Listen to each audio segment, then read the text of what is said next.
Well, does anyone have a suggestion or topic, question, request for today? Anything in particular? Oh, Chinmoy Prabhu, you have a suggestion? I can ask something if Okay. no one else wants to chime up. Ananda Surpanis just joined us. Dandavad from tuning in from London.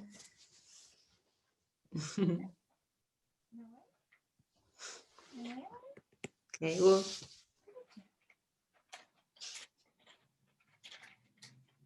Do you want to go ahead, Chinmoy Prabhu?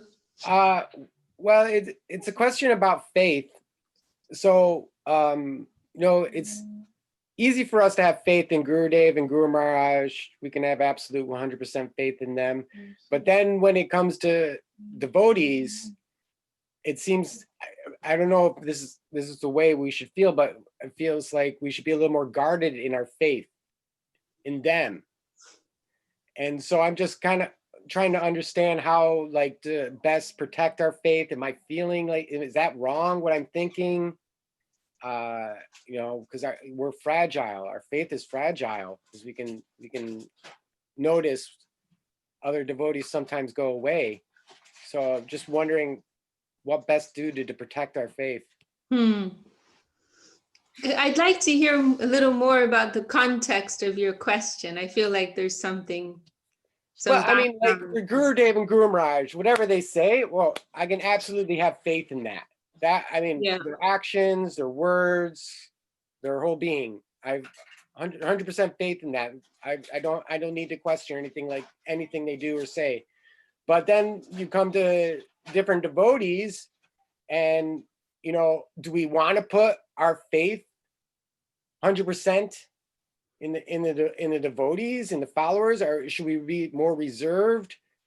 Because if we put our faith in the wrong place, then we can be damaged. Our own faith can be damaged. Yes. So it's not like any particular instance, but just like how should we view? I mean, I don't know if what I'm thinking is wrong, but I feel like there needs to be some way that we should protect.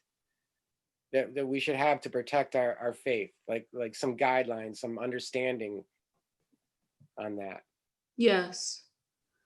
And you're asking because is it because your inclination is to be more careful and you're wondering if that's okay, or is it the opposite, that your inclination is to give too much faith and you've had bad experiences as a result? No, I haven't had any bad experiences, but people can disappoint. Let's just be honest. People can disappoint. And so, we solidly put our faith in someone and then they disappoint, then it can damage our faith. Yes.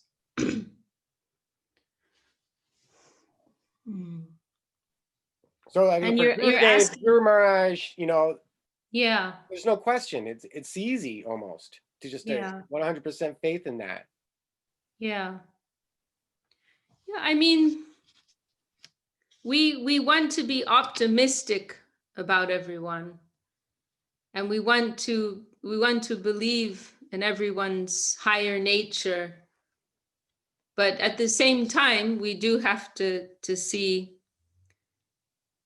I mean, I think what you said is perfectly correct. We have to be a little discriminating.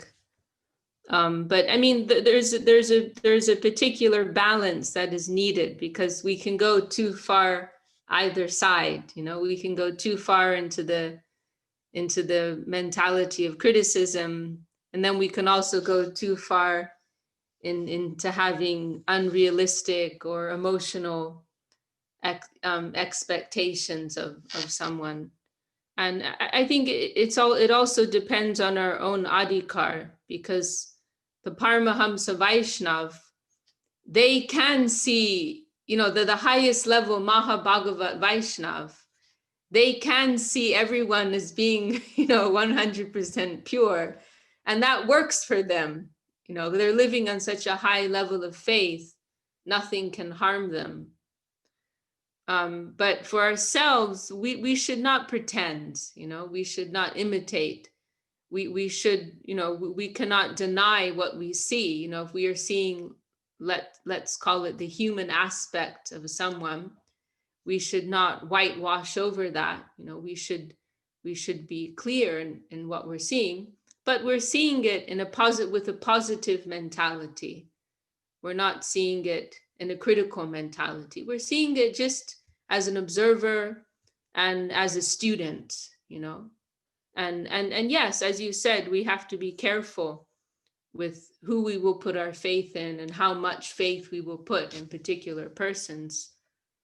There was one incident, David, that comes to mind. David Shish Prabhu told me of one simple-hearted devotee in London who put too much faith into one senior Vaishnav, and they were disappointed ultimately. And Gurudev later told him, you can show your respect to everyone. You should show your respect to everyone, but who you will give your heart to, who you will put faith in, that, you must be very, very careful about that. Also, another thing that comes to mind is before Gurudev left, Avadut Maharaj asked him, Gurudev, after you go, then who should I believe? Who should I follow? And Gurudev said, you can believe everyone, but with discrimination, or with some consciousness, something like that, And I feel that was also Gurudev's style, He really genuinely believed and encouraged everyone, but at the same time, he was very sharp in his observation. He was extremely discerning. But because of his Vaishnava, his high level of Vaishnavata, then he was leaning more to as he said, my fault is that I believe in everyone, So he could do that, on the high level of faith that he was living in. So I mean, I think on the whole, there has to be some balance, and yes, we should be careful. We should be careful who we are trying to. Gurudev would emphasize the practice of Paramahamsa Dharma, and we're trying to live like that. So that means we are trying to extract the best from everyone, So I think to develop some discerning vision and seeing what we can collect from every Vaishnava, we can leave one part behind and we can take another part. So I think that is the best approach, to try to develop that vision. What is the best part that we can take from the Vaishnavas? And where we feel more confidence, then we can put more faith, where we feel this person, is more reliable, has a deeper understanding, gives some better example, then we can put more faith in that Vaishnava.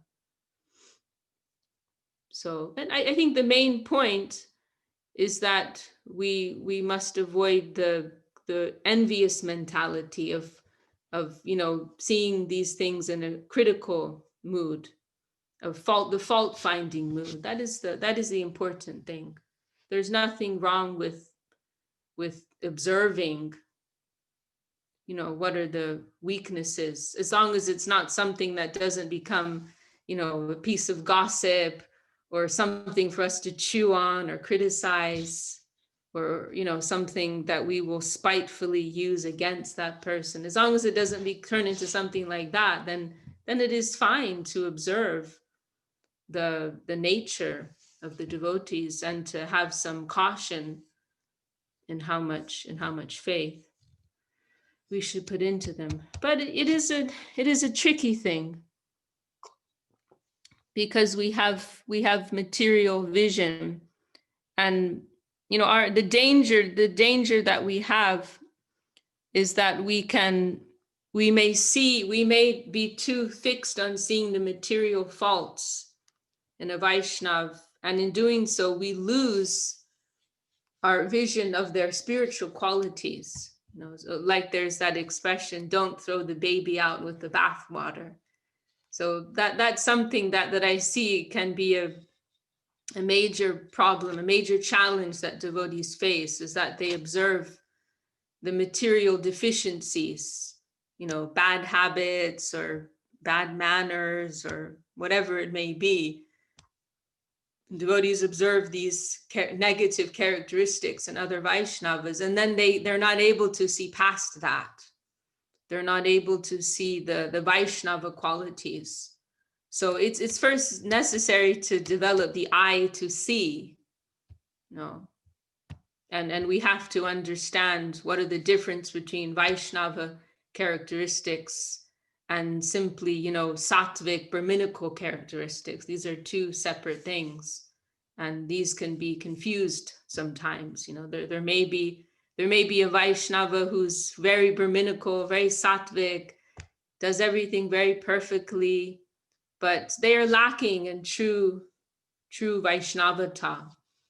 And then on the other hand, you may have a Vaishnav who doesn't have such good Brahminical qualities, you know, has some bad material habits, but they have the essence of Vaishnavism within their heart. And so, you know, we have to be able to develop some vision to be able to recognize and discriminate between these things. So it is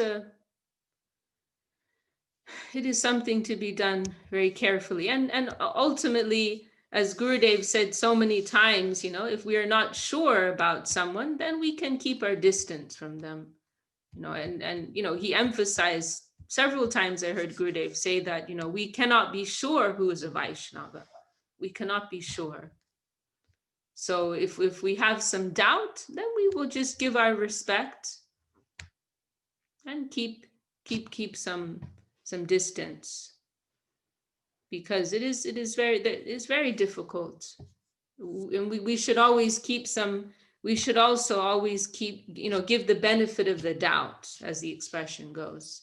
You know, we shouldn't be too sure in our conclusions about, you know, who is a higher Vaishnava, who is a lower Vaishnava. We should never be too fixed in our conclusions about that. You know, there's a section in Revealed Truth where Gurudev was talking about this, and he quotes some lines of Bhaktivinoda Thakur expressing this, you know, that you know, it is, you know, I'm very unfortunate because I cannot recognize the Vaishnavas. You know, it is not so easy to recognize who is the real Vaishnava. And then Gurudev goes on to say, you know, we can pray that the Vaishnavas, you know, we may not be able to recognize the Vaishnavas, but we can pray that the Vaishnavas will reveal themselves to us, you know, that they will mercifully, you know, give their grace and reveal themselves to us. So, you know, it is something that we have to be very careful about. But yes, we certainly are not interested in blind faith. You know, we should not just blindly, you know, put our full faith in anyone just because of a particular position or role or dress that they hold, for sure. But it must be done.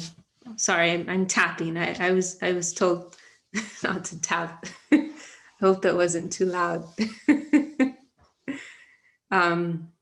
So yeah, and I mean I can say for myself, like in my appreciation for the devotees, you know, I mean, now I've been practicing, like, I mean, like since I like joined the mission, it's been, I don't know, like maybe 15 years or something. And in that time, I mean, like looking back, I can say that I've seen how my vision of different Vaishnavas and appreciation changed very much. And, there are Vaishnavas who, when I was just beginning my like practice in earnest, that, devotee, there were Vaishnavas who seemed like, oh, thank you, Chintamani. Vaishnavas who seemed very important to me, who meant a lot to me at that time, after, these last few years of development, they don't appear as important to me as other Vaishnavas who according to my new understanding of Krishna consciousness, now appear to have a more of a deeper connection to the ideal. So, we'll see our vision, it will develop and evolve as our understanding and appreciation for Krishna consciousness develops. Then our appreciation for different Vaishnavas, that will also change, that will shift. So that's, and I mean, it's like it said, and the more you know, the more you realize you don't know, And so as time goes by, I become, less fixed in different conclusions, whereas previously I may have been, much more fixed on certain ideas, or, now I feel much more open and flexible, because I've seen how my vision can change. In Chaitanya Charitamrita, there's the discussion with Mahaprabhu and Sarvabhauma Bhattacharya, and Mahaprabhu ends up converting Sarvabhauma. Sarvabhauma was an impersonalist, and by Mahaprabhu's association, he becomes a Vaishnava, and very fanatic Vaishnava also. And then sometime after their meeting, then Mahaprabhu decides to go to South India. And when just before Mahaprabhu goes, Sarvabhauma tells him, previously I met one Vaishnava in South India, Ramananda Rai. And at the time, I didn't think very much of him. I thought he was just, a mad bhakta, But now, after I've had your association, and I'm reflecting back on his nature and our meeting, and I'm realizing what a great Vaishnava he was. At the time I couldn't appreciate it, but now, because of your association, my heart has changed, and I'm looking back and seeing everything that I saw before. I'm seeing it completely differently. So I think it's a very, very, very nice example. How our vision can change so dramatically. We can look back on on some incident from years before and see it from a completely different perspective, as a result of more developed understanding, due to higher association. So, Krishna consciousness is always living, and our understanding should always be evolving. And yeah, we have to be generous. We have to be generous in our vision. We have to be discriminating, but at the same time, we have to be generous, to see everything in a living way. There's a beautiful quote of Srila Sridhar Maharaj where he says we should always try to seek a new acquaintance with our environment. We want to move, from material to spiritual vision. And there are so many phases of understanding we will have to move through. And so, day by day, we want to keep moving forward. And we have to be open to that. We cannot be fixed. Jnane prayasham udapashyanamanta eva. Whatever old knowledge, old acquaintance with the environment, old vision, old ideas, material ideas, we want to throw it all away, and we want to embrace, deeper and deeper spiritual visions of the environment, of the Vaishnavas.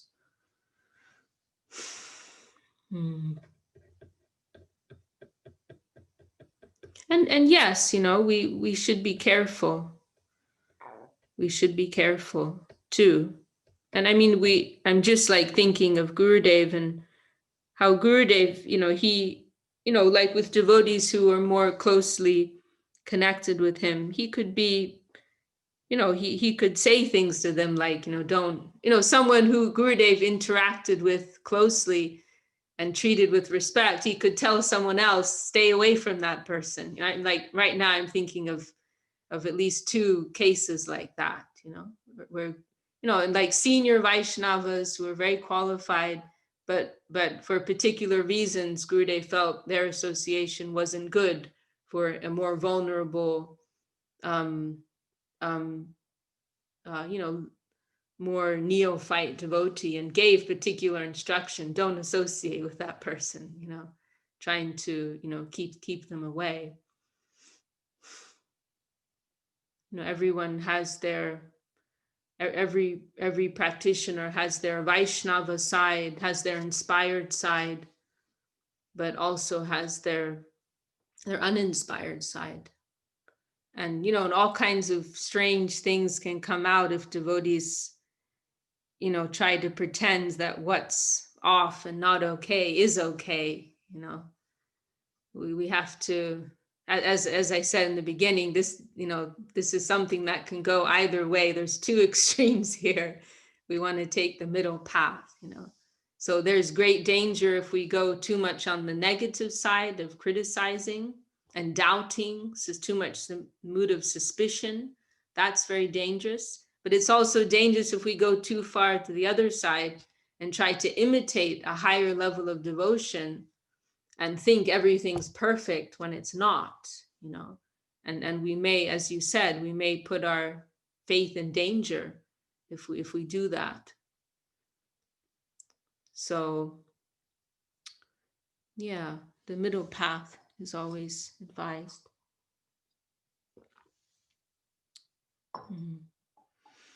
Well, that's what comes to mind. Do you have any thoughts on that, Chinmoy Prabhu? No, that was wonderful. Thank you. That helps. Dandavad Vishakha Didi. Dandavad Ramananda Prabhu. Thank you so much. So nice to hear from you. I been listening Gurudev lecture Param Guru Maharaj, and Gurudev explaining to some senior Vaishnava, senior sannyasi. He said, I told you, but you have to kind of listen. You have to, but they can't hear. I feel actually Gurudev so merciful. Guru Maharaj also explaining one devotee. There are 2 devotees, they are kind of having a little conflict. And Param Guru Maharaj explaining about a position of Shrimati Radharani. And he can't hear because he's so focused to his own mental image, because he's a little envious with her. He was big distributor, actually, very powerful devotee. The devotee actually helped publish a lot of books. So I know both of them, and I was listening to Guru Maharaj lecture. It's so sweet, and something makes me so much cautious. I have to be aware that they can't see. They've been devotee for so long. And Guru might tell you simple things, but they just can't grasp it. It's definitely we need Gurudev's mercy and Vaishnava good association, actually. Yeah. You're very inspiring, I was lucky at association with Gurudev, so many sannyasis, but I actually used to trust everybody. That's why I got burnt many times. But I try to kind of, Shambhunath is very good association. He says, lucky table. I tell him, thank you for reminding me. Because danger is all around us. Mercy is also, danger is also all around us. We have to be cautious, It's one of the most difficult things is when we have been hurt, when we have been burned.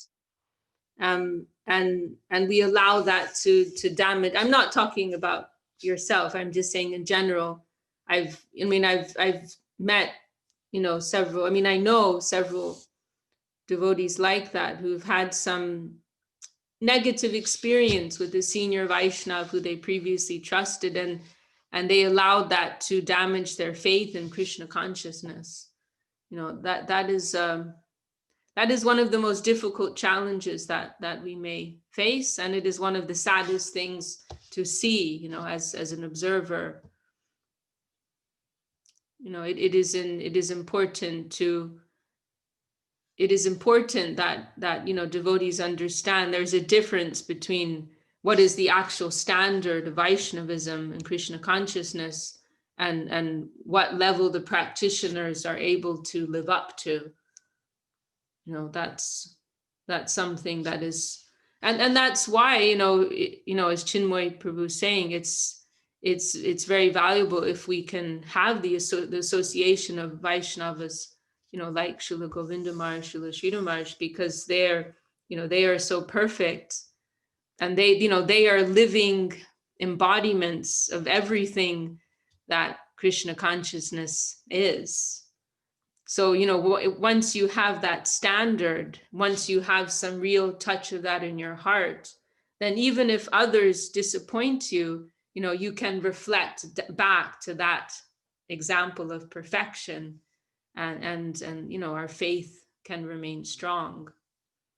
But unfortunately, if there are those who haven't had, you know, that type of very bright Vaishnava association and connection, you know, then if they put so much faith in a Vaishnava who is less than perfect and become disappointed, then it can be very difficult for them to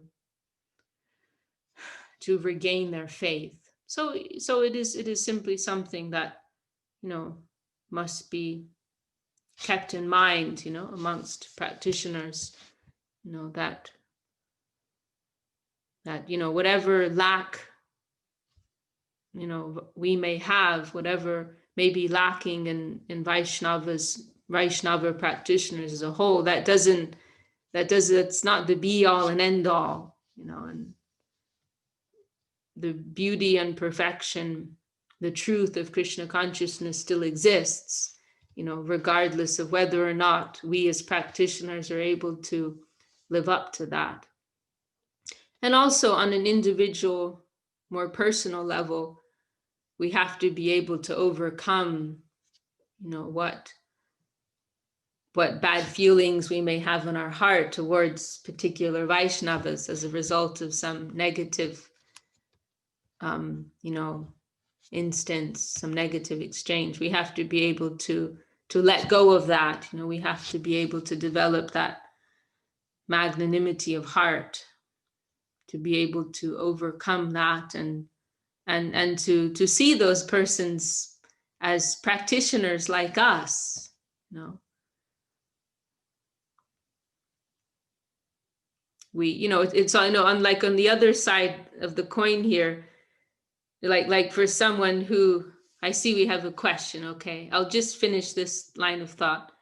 You know, on the other side of the coin, I can say, you know, like being in the position where people expect you to be perfect, that's also very difficult. I mean, that's something I go through, and sometimes, and also one of my friends, I won't say the name, but who's a sannyasi, it's something he really struggles with, because he says it's like he feels like he's the recipient of idol worship. Like people are just treating him like an idol figure and expecting so much of him. And then if he can't live up to it, then they're criticizing him. So, so that's another thing to consider, that, you know, persons in that position, they don't necessarily want to be, they just don't necessarily want such a high degree of faith to be invested in them. And they just want to be seen as, you know, human practitioners like everyone else, you know, and they're not comfortable with you know, with so much expectation. You know, it's a lot of pressure. So that's another thing to consider. Okay, so we have a question. Dandavad Vishakha Devi, can you hear us okay? Yeah, I can hear you. Yeah. Our beloved friend Sage. Hello, Sage. Nice to meet you. Thank you. Thank you. I'm grateful to be here with you all. Yeah, so my question, I'm thinking about faith and some of what you're saying, and I'm noticing that in my own life, I have faith in the bigger picture. Like I know everything's unfolding and that we're all being guided, that there's a perfect unfoldment. And I would call that maybe like long game faith. And then there's like the short game where sometimes I forget and I start thinking like, oh, I got to do stuff and I got to start making things happen, and maybe forgetting devotion and service and forgetting some of the things that come from faith. And my question is how to integrate and really be in the long game of faith, while knowing when to take action and like how to take action, staying in a good devotional space. Before we start, I see there's a third person here. Who's that behind you? I'm Parvati Devi. Oh, Parvati. Okay, you were here last week as well, right? Yeah. You're so far back. Okay. Great to see you again. Also.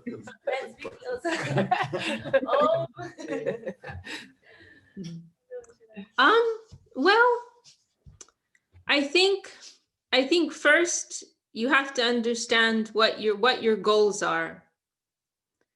And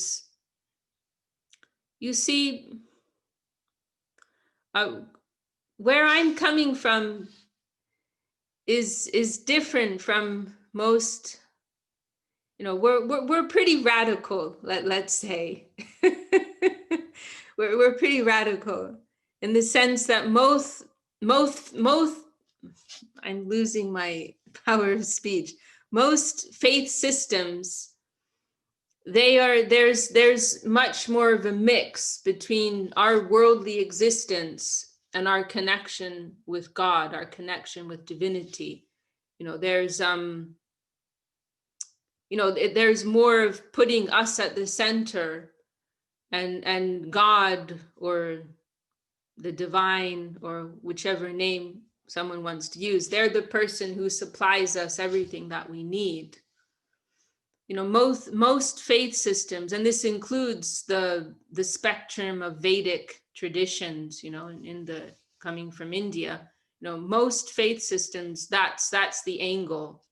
You know, we're in the center, we're number one, and God is the person on the circumference who's taking care of us. You know, but we're the main characters in this story. You know, that's the angle of vision that most religions, faith systems, paths they take. But Krishna consciousness, Gaudiya Vaishnavism, whichever, Bhagavat Dharma, is very radical. It is actually it's like the radical twist at the conclusion of the Vedic revelation, where Krishna, God, is put in the center, and we are on the circumference. So it's not all about us anymore. We're not main cast. We're supporting parts. we're supporting players. So this is quite a radical shift. However, at the same time, we can't all live up to that ideal, you know, and we shouldn't pretend to either. If we can't live up to that, then we don't need to pretend, you know. So I think it's necessary that we're clear about our goals, you know. So it is our goal, you know, like if someone wants to be rich and famous and also practice Krishna consciousness, that's okay, that's totally fine, but they should be clear that, you know, this is not a divine aspiration that I want to be rich and famous. That's my own selfish desire. I don't need to involve Krishna with that. But you know, I want to be really comfortable in this world. I want to have some level of power. Then I'm going to work to get that. And I don't need to involve Krishna. My relationship with Krishna is a matter of love. That's the connection of love. I don't want my relationship with Krishna to be a business deal, where I'm worshiping him and counting on him to take care of my material comfort. So if we have that and that's that's acceptable. I mean, like even Lord Brahma, who's the creator of this world, who's the creator of the material universes, he's in that position. It's called, the technical terminology is karma mishra bhakti. It means bhakti, devotion mixed with material desire. So Lord Brahma, the creator of the material universe, he has some real bhakti, real devotion for the Lord, but at the same time he has this material desire in his heart to create and to run things, to rule. And so he asks, and this is recorded in the scripture Brahma-samhita, he asks Krishna, what should someone in my position do? So he's honest about his condition.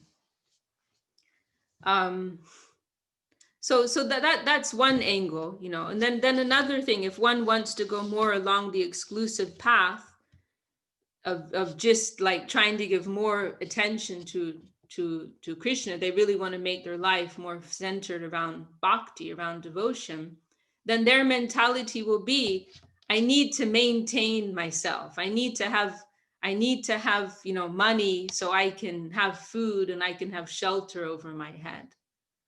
And I'm going to work just as much as I need to in order to get that. But the maximum of my energy is devoted to my devotional life.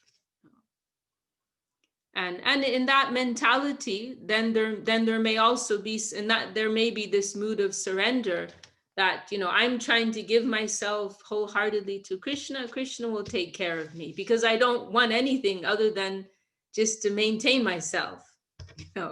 I don't have any other agenda. I just need to be able to put food on the table. And I see that, I see many devotees like that, like Chintamani Jayadev, they're like that, they're not trying to be like majorly rich and successful. they're just trying to get by, and the maximum of their energy is devoted to their spiritual cultivation, and they're depending on Krishna to be able to survive. Like Chinmoy Prabhu and Doya, they live like that. They live. I've been to their place, the tiny little closet house, if you can call it a house. And and they're working enough to be able to keep the roof over their head, and otherwise Chinmoy is spending all his time organizing these meetings and preparing videos of our guru, and et cetera. There are so many devotees who live like that. So I think being honest and clear about what you want, that's the first step. Like if you have a desire to be a material success, then you can go for that. That's fine. But I would say, keep your devotional cultivation, as something separate. Don't involve Krishna in that. You want to keep that a relationship of love. In Krishna consciousness, love is the main theme. Love is the main principle. And Krishna, if Krishna wants, he may take away all of your wealth. This is why worshiping Krishna can be a little dangerous.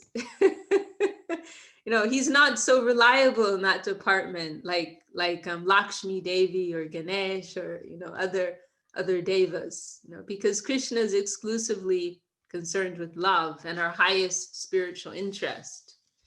So, you know, in order to stimulate our devotional mood, he may even destroy our material existence. So, you know, that's another thing. So yeah, I mean, if your priority really is your spiritual development, then yes, that mood of surrender, you know, that is certainly appropriate. You know, that I'm just trying to survive in this world, and otherwise I want to give all my attention to my inner development, my spiritual development, my connection with you. Then there will be then there may be that mood of surrender there, that, you know, I'm depending on you to supply whatever is appropriate for me. But at the same time, we have to be prepared for whatever that may be, because it may not be what we're expecting. You know, mercy, grace, it may not come in the form of a bigger bank balance. It may be just the opposite. So if we're going to go down that road, we really have to be ready. It may be like that, you know, and certainly Krishna always takes care of his devotees, and that may take the form of more material assets and more material security. His mercy may manifest like that, but it may not. If he feels it is better for our faith to lose, you know, to lose something of our material assets and security, then, you know, we have to be ready for that as well. But if our faith is strong, we will be able to overcome whatever challenges we face. We will be able to see his mercy in every situation. We have one beautiful book, Prapana Jivanamrita, which means life nectar of the surrendered souls, the nectar that is experienced in the hearts of the surrendered souls. And the scriptures, they describe 6 different aspects of surrender, 6 different moods which encompass Sharanagati, surrender as a whole. And one of them is confidence in the Lord's protection, to have confidence that the Lord will take care of us and protect us. But interestingly, there's one verse, and so this book of our guru, our grandfather guru, he's collected so many verses from the scriptures which are elaborating on each of these six different moods. And one of the verses that he has included in the section on confidence in the Lord's protection, it's spoken by Parikshit Maharaj, who was the person behind the speaking of Srimad Bhagavatam, the final Vedic scripture. You may be familiar with that story. I'm not sure, but the history is that he was cursed to die within 7 days, and so he went to fast until the final moment. And so many because he'd been a very pious king, a very righteous king. Then many great persons, sages, many distinguished and honorable saintly persons, they came and gathered to be with him in his final moments. And then when this grand assembly gathered, he asked them, you know, what's the best thing that I could possibly do, you know, when I'm just about to die? And this is how the whole Srimad Bhagavatam came out. But in that time, there's one expression of his which is very poignant, very, very beautiful, very touching. And Srila Sridhar Maharaj, our grandfather guru, included this in this section on confidence in the Lord's protection. Tam mapayitam, how does it go? Tam mapayitam atiyantu vipra gangacha devi chittadrita mishe drijo pashishta kuhakas takshakova dashatvalam gayatam vishnu gata. I've got it a little wrong. But this expression, it's an extraordinary expression. Parikshit, he's saying, let me die immediately if that is what my fate is. But my only prayer is that these high talks, this Vishnu Gata, talks of the Lord, that they will continue without interruption. That is my only desire, that you will all give your blessings to me, that the holy river Ganges may think of me as a surrendered soul, and that these talks of the Lord, they will be able to continue without obstruction. That, and the Srila Sridhar Maharaj has his own commentary on that verse, where he says, faith, even in the face of impending doom, that talks of the Lord, they offer the highest protection. So in other words, truth pertaining to eternality, truth pertaining to divinity, that is protection. And he's there facing death, but he's not feeling that he's losing the Lord's protection in his life. Because what is this body, and what is anything pertaining to this body? It is all temporary. It is all based on an illusory conception of life. These bodies and everything associated with them, they have nothing to do with the soul within. They have nothing to do with the true person within. These are things that, everything of our experience at the present moment, it will vanish in a very short time. It's here, it is, everything in this world is very flickering. We have weak faith, and so we put a great deal of importance on this body and everything associated with it. But with higher spiritual vision, we will see this body is just like a dress. It's just like a change of clothes. And so real mercy, real protection, it lies within the realm of consciousness, enlightened consciousness. So any truth that is coming to help us evolve to a higher level of consciousness, that is real protection. Any truth that is coming to help break our material conceptions, our material attachments, that is real protection. That is real mercy. So, everything I'm saying, it's never anything that like one man I met on an airplane, he was sharing some of his ideas, and I was telling him something of our vision, and he told me very frankly, you're never going to get many people with that.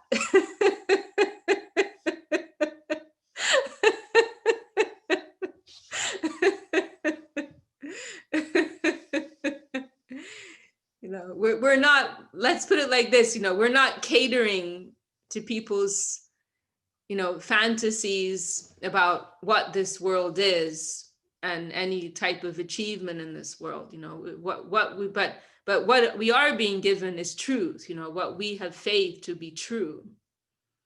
And, if we can appreciate the value of truth, then we don't need anything else. It may not be a comfortable truth. It may not be something that suits our taste at present, but it is truth nevertheless, and nothing could be more valuable than that. And as our Gurudev would say, I don't want to cheat anybody. We don't want to cheat anyone. But we are trying to, our Gurudev, he was trying to give us something real. And it is also something sweet, and it is something beautiful. But it requires some level of sacrifice. It requires some sacrifice of our material attachments, material ideas. But it is reality, and we feel that to be our great fortune. We are being given a connection with reality, with truth, the highest type of truth.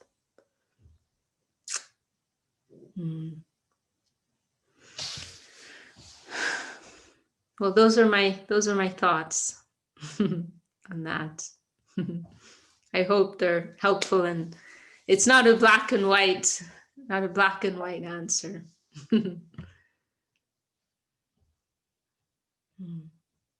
But I think on the whole that, being honest about where we are, that is very, very valuable, very important. And, there are so many stages of development, and ultimately, Krishna is embracing everyone. In Bhagavad Gita, this is something I see practitioners struggle with sometimes. They're here and they're beating themselves up because they're not here. They want to be here, but they're here and they can't forgive themselves for not being there, and they're struggling and beating themselves up instead of just accepting this is where I am and that's okay. No, I'm still going to be accepted. In Bhagavad Gita, Krishna, there's one place where Krishna says 4 kinds of people approach me. Arta, Artatika, Jigyasa, and Jnani. Those who are desiring wealth, those who are suffering in this world, those who are simply curious, and those who are truly enlightened, who are enlightened with spiritual knowledge. These 4 kinds of people approach me.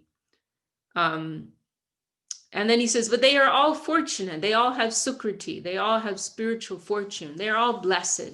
Anyone on the basis of any motivation, if they're inspired to practice, this is from a very broad angle of vision, from whatever motivation they're coming from, anyone who's inspired to approach the Lord, they're blessed, they're very fortunate.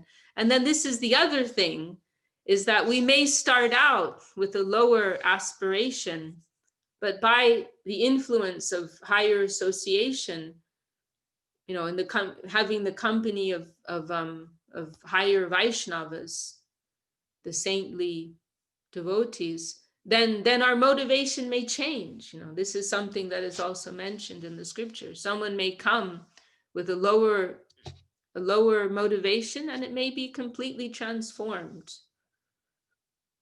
How we start out. Krishna, this was a comment of our grandfather Guru Srila Sridhar. Krishna is a thief, and he will steal our hearts. We may not even be that interested, but he will find some way, to break down those high walls that we construct in our hearts. He is a thief, and he will come and take it. So, that is another thing.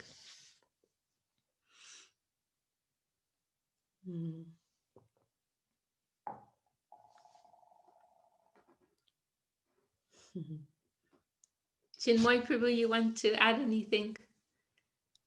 No, very nice to hear from you, Didi. Well, I hope that was helpful in some way. I see we have Ananga Krishna Prabhu with us again from Tijuana. Dandavat. Dandavat, Vishakha, Dandavat, Chinmoy, and everyone here. And we have Suvasini Didi also calling from Ireland. Dandavat Pranam Didi. And also Rasaraj. Is that Rasaraj in Ukraine? Dandavat, yes, Dandavat. Dandavat. Oh, what a nice surprise. Very nice to see you. Whereabouts are you in Ukraine? Which part? Now I'm in Kharkiv. Okay. Well, very good to see you. I hope you're doing well in these crazy times. Okay, well, does anyone want to add anything else or ask anything, or should we wrap things up for today?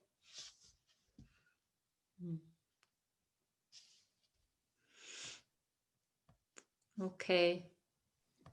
Thank you so much, Vishakha Didi. Very, very nice. Yeah. Thank you for. Can you explain a little bit? Oh, sorry. Go ahead. Gurudev say, wait and see. So even Janardhan Maharaj have on his outside door, wait and see, wait and see. I like that also, but sometimes then Gurudev say in one lecture, wait and see, then you jump when you know how when to jump. Yes. Sage, did you want to add anything or anything? Thank you so much. I not at this moment, no. As you were speaking, there are a few things, and I'm trying to remember what was coming up for me. But okay. You also mentioned the text. He wants to know about the Brahma-samhita, so I'll find him in a version. Oh yeah, that is such a valuable book. Please, that is just, that was something our Gurudev really emphasized. It's really helpful. It gives just this amazing perspective on the world, on the Vedas, on Krishna consciousness, and how everything fits together. Yeah, please. Sadly, not a Kindle version either. Are kind of heavy going. They're very technical, and then from like what is it, verse 29 or something, it's mostly very beautiful and sweet description about Krishna, and then there's also discussion of the roles of different devas and how they connect with Krishna. But anyway, yeah, please. Yeah, do you have a copy, Jayadev Prabhu? So I don't have copies for distribution, and I was just lamenting that there's no Kindle version. The only one I found is from a Bhanu Swami, and it's very heavy. I have yeah, it's something I've been trying to get done actually, but we have a lack of Bengali proofreaders. But I do have a PDF of scans of our mod edition. I can send you the link for that one's amazing, and it's a little less intense than the one that Srila Bhaktisiddhanta Saraswati Thakur contracted too, because it's a little more readable, tiny bit. Mm-hmm. Yeah, for Western. I'll send you that link then. Yeah. Thank you. Okay. Well, maybe we'll stop there for today. I'm sorry. Is EPUB the same? It can be used for Kindle in EPUB format. Wait, do you have an EPUB version? Because I haven't even found that. Yeah, that's on the SCS Mott website. EPUB? Like a iBook? I mean, that's like iBooks. It says it's an EPUB file. iBooks. It's iBooks. Okay, because I know that there are like PDF scan versions, but not like ones where you can change the font like a iBook. If you go to the website and then you books and calendars, they have the option, the PDF, and they have EPUB. Does that include the verses though? Hey, let's see. I don't even know if I have iBooks on my computer. So let me see if I can open it up. I'll have to check that. Oh, something opened up. I'll definitely look into that. It's the full book, it looks like. Okay, well that's great. I've never used this before, so I'm not really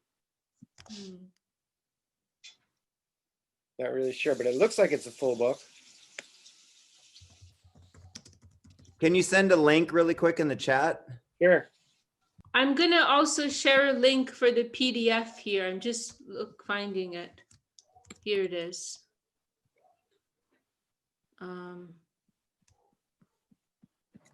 Okay, I've also shared a link here. This is of scans. Oh wait, it looks like I've only sent it to one person. Okay, everyone. Okay, there we go. So there's a link there for the PDF. Okay, well, oh wait, I'm sorry. The PD, the EPUB is the Prapadam Jivamrita. Yeah, I figure. Trust me, I've looked. You know what I do have that's cool is Sripad Madhusudana Maharaj reading it. Maybe I'll get him that. I have the audio files of that. Have you guys found that? It's not on the website. It's Madhusudana Maharaj from when he was Mahananda a long time ago, reading every single word of Quintessence of Reality, the Beautiful. It's on I'll get it next week. It's on a third-party site. It's not on the Mutt site. Okay. Okay, well, maybe we'll, if no one has anything else to. Well, Didi, maybe if you want to continue next week, because you did mention in the Brahma-samhita, Brahma asked Krishna, "What am I to do?" But Okay, yeah. The answer. That's a good topic for next week. I think it's 5 points in particular. It's at the very end of Brahma-samhita. There are 5 points in particular that Krishna gives as a response. That was actually Sage's question too. That was specifically what he was hoping to ask. What is he to do? What is he to do? Lord Brahma. Right. Okay, yeah, that'll be a great topic for next week. Yeah. Okay, well, always wonderful to have all of your good association, giving some food for my soul, and wishing you all the best for the upcoming week, and hopefully we can keep meeting. Okay. Jai Shri Bhakti. Devi Dasi ki. Jai Shri Bhakti Sundar Govinda Dev Goswami Maharaj ki Jai, Vaishnava Vrinda ki Jai, Jai Chinmoy Prabhu ki Jai, Suvasini Didi ki Jai, Jai Gaur Premanande. Hari Bol.